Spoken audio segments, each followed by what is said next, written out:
Halo kembali teman-teman. lagi di Ruang Ngobrol. Kembali lagi di Ruang Ngobrol. Kali ini kita membahas salah satu komik baru yang berjudulnya Teka-teki Rumah Aneh. Bukan Teka-teki Tika. Itu konten pertama kita yang cukup bersejarah ya. Teka-teki Tika. Sekarang Teka-teki Rumah Aneh. Ini comeback ini. Nah, Teka-teki Rumah Aneh ini aku tertarik karena tentu saja judulnya ya. Aku tertarik beli karena judulnya Rumah Aneh gitu. Pakai bahasa Indonesia, terus editornya juga salah satu editor favoritku, Mbak Adisti. Terus ternyata aku baru tahu kalau ini ada novelnya. Oh gitu. Jadi pas aku beli, aku kan belinya di Gramet kan, nge-search, loh ada novelnya gitu. Oh, dengan judul yang sama ada dua produk berbeda. Harganya kok nggak jauh beda. Ya sudah aku beli komiknya aja gitu. Tapi setelah baca ini aku jadi pengen beli novelnya sih. Karena apa ya? Misteri itu kan salah satu hal yang aku sukai ya. Cerita-cerita misteri termasuk cerita detektif gitu. Nah, Teka-teki Rumah Aneh ini sesuai apa covernya dia memecahkan suatu masalah, tapi panduannya itu adalah denah rumah. Cuma kalau di ini kan baru volume 1 ya, nanti kan ada lanjut lagi. Nah kalau ini masih betul-betul bukan sebuah kasus yang ditindak oleh penegak hukum. Ini tuh lebih kayak apa? Sebuah misteri yang coba dipecahkan oleh seorang tokoh ini suka apa ya? Wartawan okkultisme. Iya, kalau wartawan okkult. Karena dia ini basically hanya karena kepo. Karena kepo. Jadi dia diminta tolong untuk konsultasi. Aku pengen di rumah ini nih, kira-kira di rumah ini ada okultnya enggak atau gimana. Terus dia lihat denahnya, dia berkonsultasi sama temannya yang arsitek. Tentu berbekal berita-berita yang sudah beredar. Habis itu ini rumahnya susunannya aneh ini. Terus mereka berhipotesa macam-macam. Habis itu ternyata kok sepertinya benar. Banyak kejanggalan di rumah. Masuk ke cerita setelah covernya kita sudah disuguhkan seperti ini teman-teman. Ini ada ada denah rumah lantai 1 dan lantai 2. Dan sini ini ada tulisannya ke mirror ya. Tulisannya ini adalah denah sebuah rumah. Apakah kau menyadari ada yang janggal pada rumah ini? Jadi sebelum masuk ke cerita, aku tuh langsung mencoba menerka-nerka, nih rumah apa yang kurang, apa yang salah gitu. Ya mungkin kok teman-teman di sini ada yang bisa baca denah rumah, bisa nebak sih. Aku aja tuh bisa nebak ini kayak yang kurang. Berarti di sini kamu yang arsitek ya? Enggak. Ada yang kurang di sini, ada yang aneh di sini. Tapi ternyata begitu cerita dilanjut, yang keanehannya nambah. Kalau aku sama sekali nggak ngerti ya, karena aku kan buta sama denah rumah. Satu-satunya denah yang pernah dekat dengan aku adalah denah musola rumahku yang dihilangkan di rumah. Ya nggak sengaja aja. Kan aku bukain. Kan biasanya di gelondongan. Betul. Itu aku buka terus. Aku lupa naruh di mana, terus dimarahi bapak, seperti itulah ya. Nah makanya aku ketika baca ini aku beneran asing dengan denah rumah. Tapi aku yang asing dengan denah rumah bacanya enjoy. Maksudku aku paham gitu loh. Ketika sang arsitek itu menjelaskan ini tuh gini. Jadi memang penjelasannya sedemikian rupa. Aku kan juga pribadi yang baca denah rumah cukup sederhana. Aku tuh tahu pintu sama jendela tuh tahu.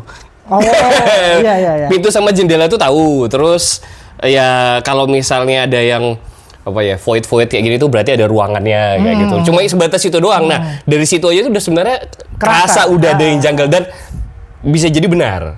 Walaupun setelah itu kayak aku bilang tadi masih banyak keanehan lain. Dan ini fokusnya adalah memang dia tidak ketemu pembunuhnya, dia tidak ketemu apa, dia hanya belum. Dia rumah itu dari satu rumah ke rumah yang lain, terus kok ada yang lebih ke deduksi aja berdasarkan berita-berita kriminal yang pernah terjadi dan terbit sebelumnya. Semuanya berdasarkan prasangka. Nah, aku ada sedikit bukan hipotesa, ada sedikit menarik. Soalnya gini, novelnya tuh tipis, Jo. Lebih tipis sebenarnya. Novelnya tuh nggak begitu tebal. Secara harga tuh dia cuman kalau nggak salah 79.000 kalau nggak salah. Nggak jauh beda lah ya. Iya, makanya. Terus aku ini komiknya 5 volume masih ongoing. Mungkin tamat di berapa volume gitu. Nah, mungkin ada 2 nih. 1, kalau novelnya itu kan ini kan visual sekali ya. Rumah kan bisa kalau di rumah tuh bisa dilihat langsung. Dan menjelaskannya itu kan juga juga beneran terlihat gitu loh. Ini mungkin apa? Ini mungkin apa? Jadi komiknya menurutku mengambil pendekatan yang lama, yang panjang. Agar memperjelas maksudnya apa dan kengeriannya. Iya. Lewat bantuan-bantuan visual. Nah, kalau novelnya mungkin agak lebih straightforward. Jadi kita cuma disuruh membayangkan. Mungkin ya, karena aku juga belum baca.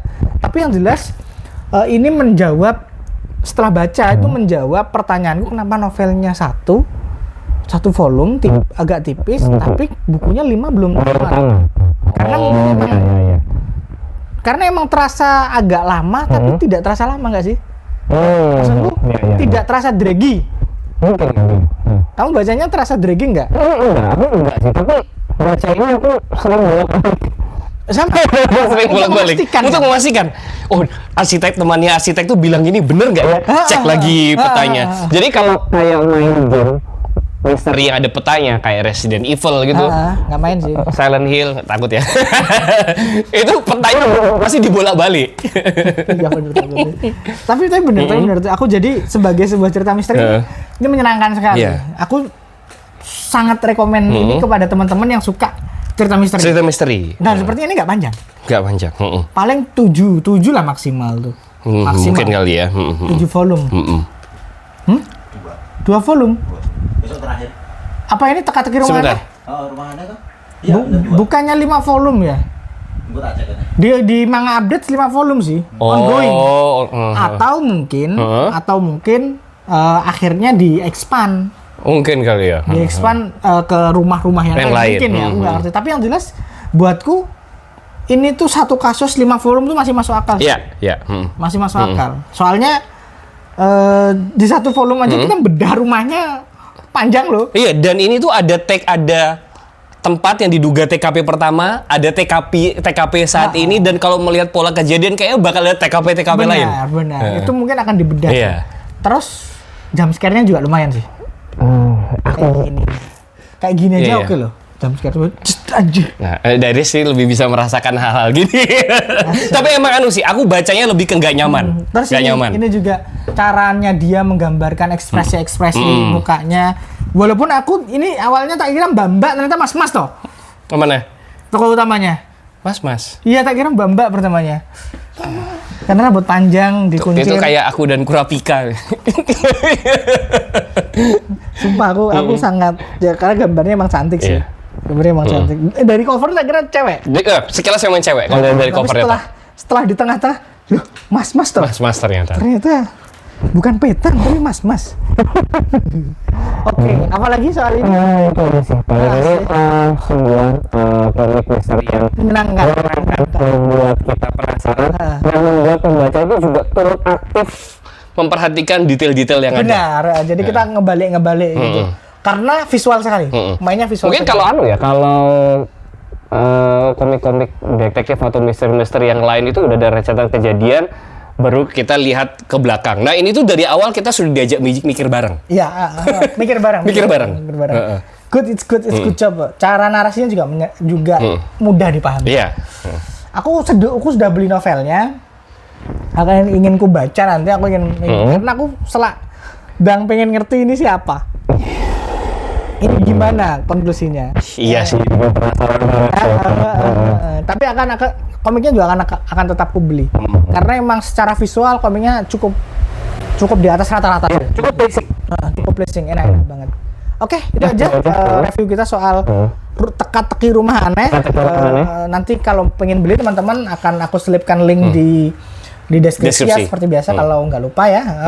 Terima kasih, sampai ketemu lagi di konten Ngobrol Mangga selanjutnya. Thank you. Bye.